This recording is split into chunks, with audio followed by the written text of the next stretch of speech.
Ada jet pejuang yang lebih ditakuti Rusia daripada mana-mana jet lain yang pernah diterima oleh Ukraine. Dan jika Anda melihatnya dari dekat, tidak masuk akal untuk takut kepadanya, kan? Sekurang-kurangnya pada pandangan pertama.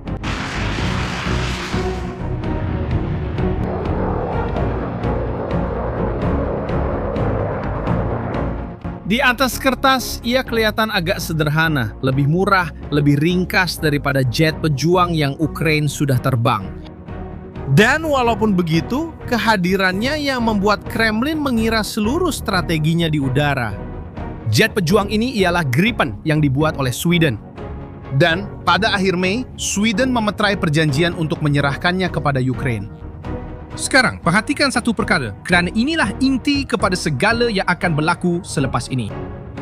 Apa yang menjadikan pesawat itu berbahaya bukanlah apa yang ia lakukan, tetapi apa yang ia hilangkan. Senjata sebenar dalam perjanjian ini bukanlah jet pejuang itu, tetapi jarak. Dan untuk memahami perkara ini, kita perlu mulakan dengan masalah yang telah meresahkan rakyat Ukraine selama 2 tahun. Pesawat Rusia yang tiada siapa mampu capai. Sejak permulaan perang, Rusia telah menemui cara untuk mengebom Ukraine hampir tanpa sebarang risiko. Dan namanya ialah bom luncur. Ia berfungsi begini. Rusia mengambil bom lama dari zaman Soviet, jenis yang hanya jatuh, dan memasang padanya satu kit murah. Beberapa sayap yang terbuka dan satu sistem panduan. Tiba-tiba, bom bodoh itu berubah menjadi senjata yang boleh meluncur sendiri berpuluh-puluh kilometer hingga ke sasaran. Setiap satu membawa ratusan kilogram bahan letupan, ada yang melebihi setengah tan. Dan yang melepaskan bom-bom ini terutamanya adalah sebuah pesawat. Su-34 pengebom barisan hadapan Rusia.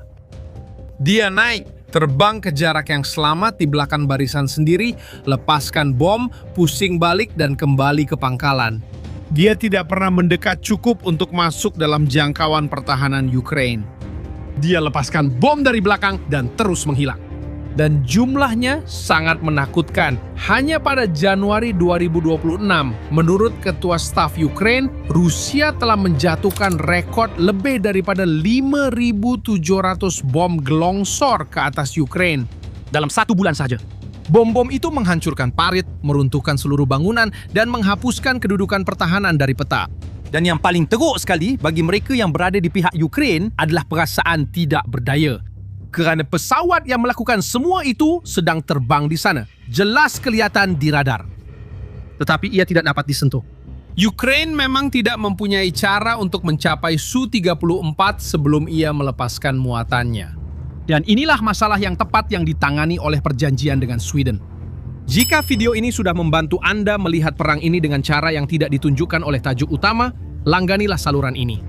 Begitulah cara kami terus membawakan analisis seperti ini. Tapi kemudian Anda pikir, tunggu, bukankah Ukraine sudah menerima beberapa jet pejuang barat? Bukankah mereka boleh selesaikan masalah ini? Dan inilah bahagian yang mengejutkan. Orang Ukraine memang ada jet pejuang modern dari barat. Mereka menerima F-16 daripada beberapa negara Eropah. Mereka juga menerima beberapa Mirage 2000 dari Perancis. Ini adalah pesawat yang sangat berkemampuan. Tetapi mereka menghadapi 2 hal yang sangat khusus berkaitan dengan masalah bom peluncur ini. Yang pertama ialah jarak. Peluru berpandu yang dibawa oleh jet pejuang ini di Ukraine hari ini tidak mampu mencapai Su-34 yang melepaskan bom dari belakang dan kemudian berundur. Apabila F-16 Ukraine mendekat cukup untuk menembak, jet Rusia itu sudah pun menyelesaikan misinya dan sedang berpatah balik. Dan hal yang kedua adalah lebih mendalam.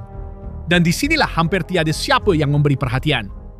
Pesawat pejuang barat ini direka dalam satu logik. Logik mereka yang mempunyai pangkalan besar dan selamat. Mereka memerlukan landasan yang panjang dan berturap dengan baik.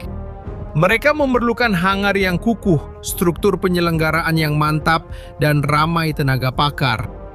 Maksudnya, mereka memerlukan tepat apa yang Rusia cuba musnahkan sepanjang perang ini. Dan memang mereka musnahkan. Untuk Anda tahu, pada bulan Jun 2026, sudah ada laporan tentang drone Ukraine yang berjaya menembusi tempat perlindungan konkret di mana Rusia menyimpan pesawat mereka sendiri. Ia berfungsi di kedua-dua belah pihak. Pangkalan tetap, semua orang tahu di mana lokasinya. Dan apa-apa yang semua orang tahu lokasinya akan menjadi sasaran. Jadi masalah Ukraine bukan sekadar mendapatkan pesawat pejuang yang lebih baik. Ia adalah perkara lain. Dan jawaban untuk itu ada dua bahagian. Yang pertama ialah peluru berpandu. Dan disinilah elemen yang mengubah perkiraan Rusia muncul.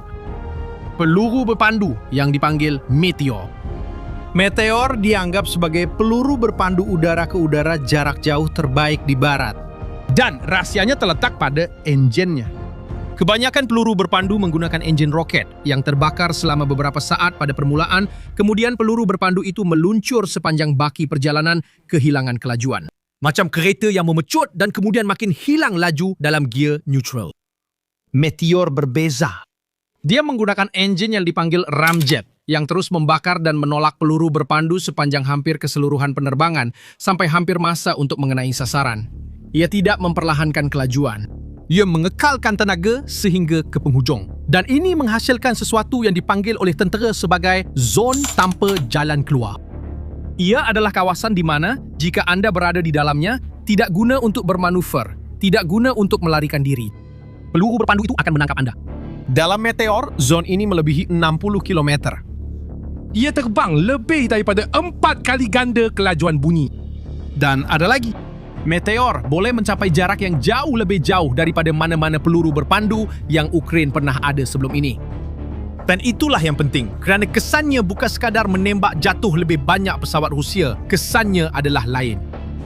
Mulai saat juruterbang Su-34 tahu bahawa dia boleh diserang di belakang sana, di kawasan yang dia anggap selamat, dia tidak lagi boleh sekadar naik, lepaskan bom dan kembali dengan tenang.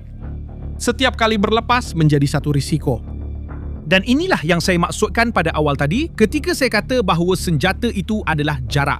Kerana Meteor tidak perlu mengenai seluruh Su-34, ia hanya perlu menjadikan langit cukup berbahaya supaya pihak Rusia tidak mahu lagi memasukinya. Itulah perkara pertama yang hilang akibat perjanjian ini, ruang udara selamat yang digunakan Rusia untuk melancarkan bom. Cuma ada satu masalah. Walau sejauh mana pun Meteor boleh pergi, pesawat pejuang yang menembaknya masih perlu berlepas dari suatu tempat dan mendarat di suatu tempat. Dan Rusia sangat mahir memusnahkan tempat-tempat yang mereka tahu lokasinya. Dan disinilah pesawat pejuang khusus ini, Gripen, menunjukkan mengapa ia begitu menakutkan. Kerana ia direka sejak skru pertama lagi supaya tidak mempunyai tempat tetap yang boleh diserang. Biar saya berikan anda nombornya kerana ia hampir sukar untuk dipercayai. Gripen berlepas di landasan sepanjang 500 meter. Untuk anda bandingkan, itu hanyalah sebahagian kecil daripada apa yang diperlukan oleh jet pejuang biasa. Ia mendarat dalam 600 meter tanpa memerlukan payung brek, tanpa cangkuk, tanpa apa-apa. Ia boleh beroperasi dari jalan raya biasa, seperti yang anda lalui dengan kereta. Dan apabila ia mendarat untuk mengisi minyak dan memuat semula senjata, ia mengambil masa kurang daripada 10 menit. Dilakukan oleh satu pasukan 6 orang. Dan daripada 6 itu, hanya seorang sahaja yang perlu menjadi juru teknik pakar. 5 yang lain boleh terdiri daripada rekrut dengan latihan asas. Dan fikirkan apa maksudnya dalam praktik. Ukraine tidak lagi perlu menumpukan jet pejuang di 3 atau 4 pangkalan besar yang Rusia sudah hafal dan sedang sasarkan. Mereka boleh menyebarkan pesawat-pesawat itu ke puluhan lokasi. Satu bahagian lebuh raya di sini, satu landasan tersembunyi di tengah hutan di sana, satu bahagian asfalt di tengah-tengah kawasan terpencil. Jet pejuang itu mendarat, 6 orang mengisi minyak dan mempersenjatai semula dalam masa 10 minit dan ia kembali ke udara. Dan disitulah masalah Rusia menjadi semakin besar. Sebelum ini, mereka hanya perlu mencari dan memusnahkan 3 atau 4 pangkalan. Sekarang mereka perlu memburu berpuluh-puluh lokasi bergerak yang sentiasa berubah, yang mereka sendiri tidak tahu di mana.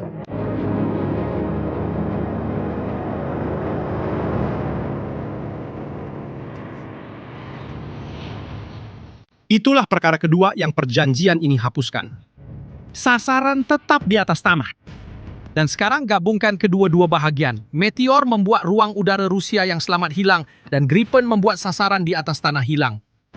Rusia kini berperang dengan musuh yang tidak berada di mana-mana dan boleh menyerangnya dari jauh.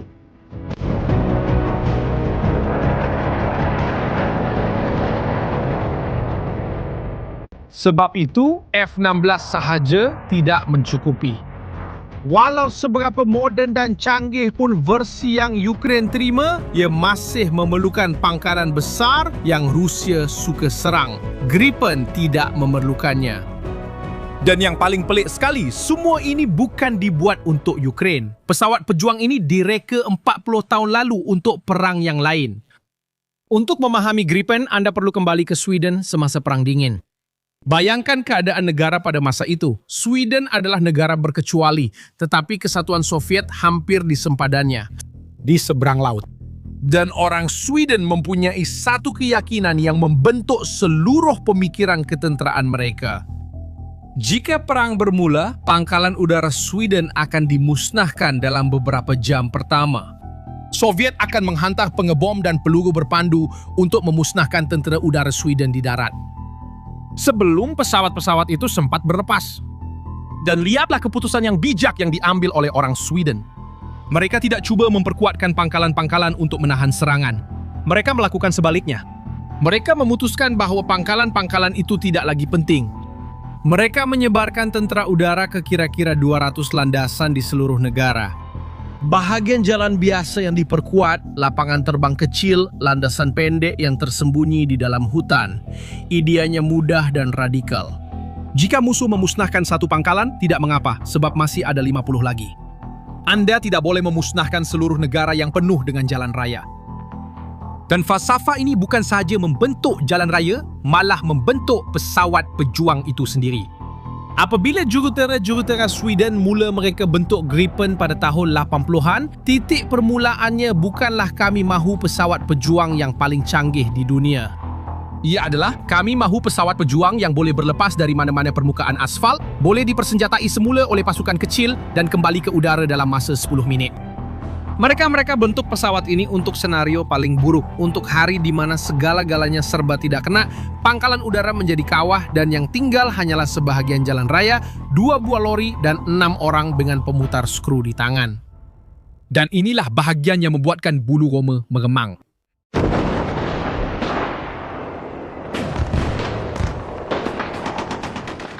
Perang itu tidak pernah berlaku. Pencerobohan Soviet yang sangat ditakuti oleh Sweden itu tidak pernah berlaku. Gripen direka untuk sebuah peperangan yang selama 40 tahun hanya menjadi satu andaian sahaja. Namun, senario yang dibayangkan oleh orang Sweden dalam versi yang sedikit berbeza sedang berlaku sekarang di Ukraine. Rusia hari ini melakukan terhadap rakyat Ukraine tepat seperti apa yang Soviet akan lakukan terhadap Sweden. Mereka menyasarkan pesawat di darat kerana disitulah ia paling lemah.